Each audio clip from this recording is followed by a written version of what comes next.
Hey guys, this is my video for problem set 9 for problem number 12, which reads, in the diagram below, right here, a circular arc centered at one vertex of a square of side length 5 passes through two other vertices. A small circle is tangent to the large circle and to the two sides of the square.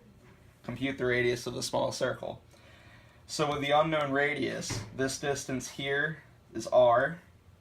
This distance from here to the point of tangency is 5 because this is a circle that has these 2 points of length 5 to the side of the square.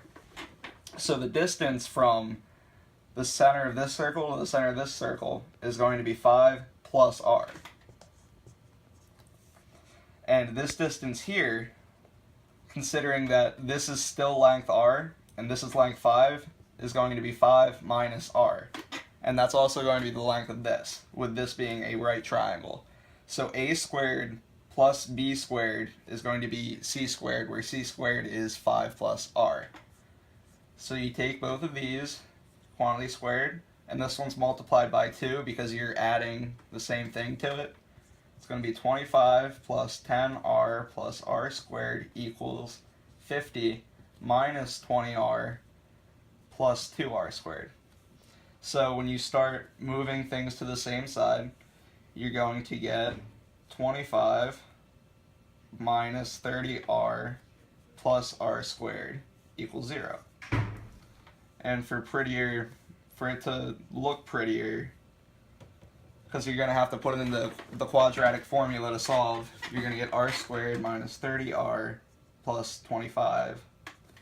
And then you plug that in to the quadratic formula, which is 30 plus or minus the square root of 900 minus 25 times 4 all over 2, which comes out to be 15 plus or minus the square root of 800, which is 20 root 2, and this quantity is divided by 2. So it's 15 plus or minus the square root 2 times 10. Now, this gives you both of the possible r values.